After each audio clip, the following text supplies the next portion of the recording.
नहीं, Patna police conclusion पे जो एविडेंस हैं, उन एविडेंस के आधार पे जो कंक्लूजन है, वो कंक्लूजन ये है कि अभी तक के जो साक्ष्य हैं, उन साक्ष्यों के आधार पे हम ये नहीं कह पा रहे हैं कि किसी प्रकार के अपराध की घटना घटित हुई है। से इनकार नहीं किया जा सकता सर? नहीं, देखिए, जितने भी संभावनाएं हैं इस तरह की मामलों में, उन सारी संभावनाओं पर हम अभी एफर्ट ले रहे हैं। हम किसी भी चीज़ से इनकार नहीं कर सकते हैं, क्योंकि जो व्यक्ति हैं वो अभी मिसिंग हैं, उनके बारे में जानकारी नहीं मिली है, इसलिए हम ये नहीं कहेंगे कि किसी भी संभावना से हम इनकार कर रहे हैं। इन्वेस्टिगेशन हमेशा ओपन माइंड से होता है। अगर हम संभावना से इनकार करेंगे तो हम प्रेजुडिस हो जाएंगे, और प्रेजुडिस इन्वेस्टिगेशन नहीं किया जा सकता है, पूर्वाग्रह से ग्रसित होकर अनुसंधान नहीं किया जा सकता है। इसलिए हम लोग खुले दिमाग से इन्वेस्टिगेशन कर रहे हैं। जो भी साक्षियों द्वारा बयान दिया जा रहा है उसका जो है हम लोग वैज्ञानिक तरीके से फर्दर उसको कोरोबोरेट करने की कोशिश कर रहे हैं। जो नए तथ्य बताए जा रहे हैं उन तथ्यों को भी फर्दर दूसरे साक्षियों से या वैज्ञानिक तरीकों से कोरोबोरेट करने की कोशिश कर रहे हैं, और इस संबंध में जो विशेष टीम है उसके द्वारा लगातार प्रयास किया जा रहा है।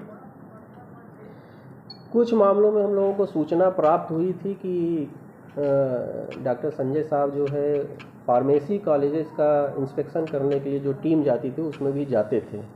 तो एक दो स्पेसिफिक सूचनाएं हम लोगों को मिली थी कि कुछ जगहों पर वो गए थे, लेकिन अनुसंधान के क्रम में अभी तक ये बात स्थापित नहीं हो पाई है कि जो सूचनाएं मिली थी हम लोगों को दी गई थी कि वो ऐसे फार्मेसी कॉलेजेस में गए हों। फिर भी हम लोग 2 बार 3 बार इन चीज़ों को फिर से देख रहे हैं कि ऐसा नहीं हो कि कुछ हमारी नज़र से छूट जाए। लेकिन अभी तक जो बात हुई है कि लास्ट 3, 4, 5 महीनों में ऐसे किसी कॉलेज के इंस्पेक्शन में वो नहीं गए थे। मतलब हम लोगों ने जो जानकारी प्राप्त की है कि तकनीकी अनुसंधान के माध्यम से कि अक्टूबर के बाद जो है पटना से बाहर जाने की अभी तक कोई साक्ष्य नहीं मिले हैं, लेकिन फिर भी जो सूचनाएं हम लोगों को मिल रही हैं उसको हम लोग लगातार जो है वेरीफाई कर रहे हैं तकनीकी अनुसंधान के माध्यम से भी, और जो ट्रेडिशनल इन्वेस्टिगेशन की टेक्निक्स हैं उनके माध्यम से भी। कल भी एक सूचना इस संबंध में हम लोगों को मिली है, उसका भी हम लोग फर्दर वेरिफिकेशन कर रहे हैं। जो वैज्ञानिक अनुसंधान है उसमें हम लोगों ने 500 से अधिक मोबाइल नंबर जो है आइडेंटिफाई किए थे अलग अलग आधार पर। हम ये नहीं करें कि सारे संदिग्ध लोग थे, लेकिन अलग अलग तरीक़ों से हम लोगों ने 500 नंबर आइडेंटिफाई किए थे। उन सभी का भी विश्लेषण किया गया है, उसमें कई लोग जो पूछताछ भी की गई है। इस विश्लेषण में भी अभी तक कोई ऐसी बात प्रकाश में नहीं आई जिससे हम ये निष्कर्ष निकाल सकें कि किसी प्रकार का अपहरण की घटना या कोई और जो है जोर ज़बरदस्ती की गई है।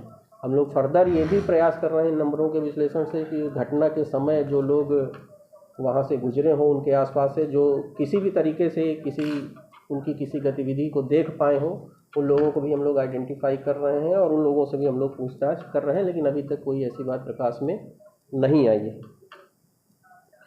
इसके अलावा जो है वैज्ञानिक अनुसंधान के जो दूसरे तरीके हैं उन टेक्निक्स का भी हम लोग इस्तेमाल कर रहे हैं, और इस संबंध में जो फोरेंसिक लैब्स हैं और आर्थिक अपराध इकाई से भी हम लोग लगातार सहयोग प्राप्त कर रहे हैं।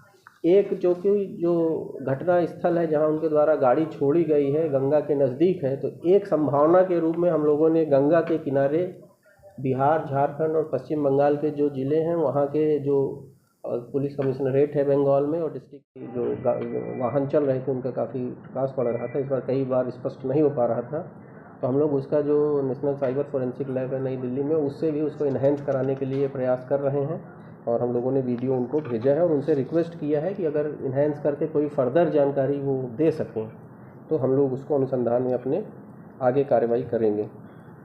संजय कुमार जी की गाड़ी का भी एफएसएल द्वारा जांच कराया गया था। उस जांच के क्रम में भी कोई संदिग्ध बात अभी तक प्रकाश में नहीं आई है।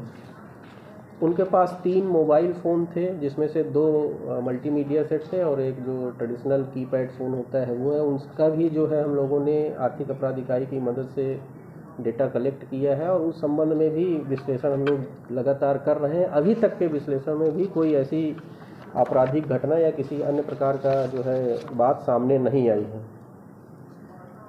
उनके सभी जो सरकारी बैंक खाते थे जिसका वो संचालन करते थे, उनके हस्ताक्षर से जो संचालन होता था, उनके निजी बैंक खातों का भी हम लोगों ने विवरण प्राप्त किया है, उसका भी विश्लेषण किया गया है।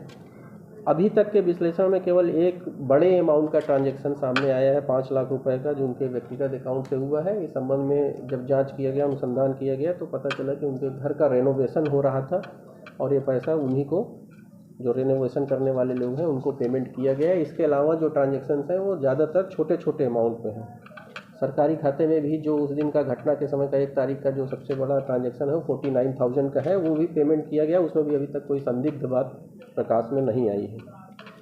अनुसंधान के क्रम में जो है उनके जानने वालों में और दूसरे लोग जो उनकी गतिविधियों से परिचित थे, उनके कार्यस्थल पर जानने वाले थे, उनके परिवार के सदस्य, उनके मित्र, ऐसे लगभग 52-53 लोगों से हम लोगों ने पूछताछ की है और उनके द्वारा भी पूछताछ के क्रम में कोई विशेष बात नहीं बताई गई। लेकिन कुछ लोगों ने ज़रूर ये बताया है कि पिछले 1.5-2 महीने से थोड़ा सा वो परेशान लग रहे थे।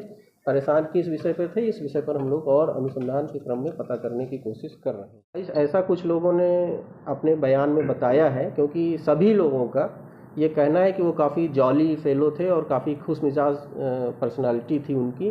लेकिन पिछले 1.5-2 महीनों से लोग अलग अलग समय बता रहे हैं, लेकिन कुछ जो है वो जो उनका जो खुशमिजाजी थी वो कम हो गई थी और थोड़ा सा वो परेशान दिखते थे। एग्जैक्टली क्या रीज़न है वो असर्टेन करने के लिए हम लोग फर्दर प्रयास कर रहे हैं। उनकी पत्नी की तरफ से कहा गया था कि वो मुजफ्फरपुर उस दिन जा रहे थे। देखिए, जो सूचना थी वो यही दी गई थी कि उन्होंने अपने घर में उन्होंने स्वयं अपनी पत्नी को ये सूचना दी थी और उनकी पत्नी ने स्टेटमेंट दिया था।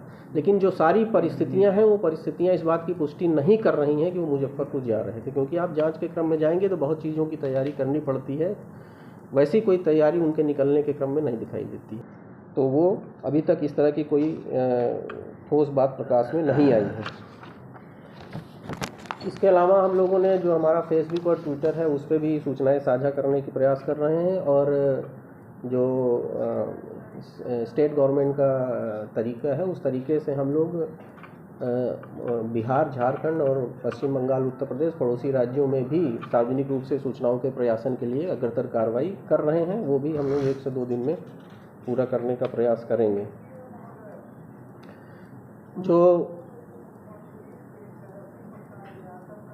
क्योंकि जैसा हमने बताया कि जहाँ से व्हीकल मिला है वो गंगा नदी के बहुत किनारे नज़दीक की जगह है, वहाँ से 100 मीटर बाद ही काफ़ी तेज़ पानी का बहाव है।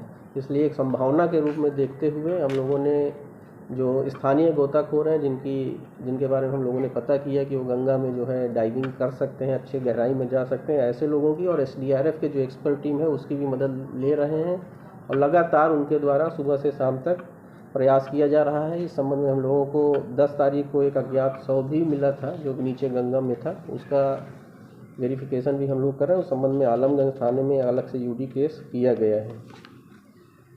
जिला पुलिस ने इसमें एक और किया है कि आज जो है हम लोगों ने एक प्रस्ताव समर्पित किया है 2 लाख रुपए का पुरस्कार की घोषणा का। किसी भी व्यक्ति द्वारा यदि डॉक्टर संजय के विषय में कोई जानकारी उपलब्ध कराई जाती है जिससे उनको खोजा जा सके या कोई उनके बारे में लीड मिल सके तो हम ऐसे व्यक्ति को हम लोग 2 लाख रुपए का पुरस्कार भी देंगे।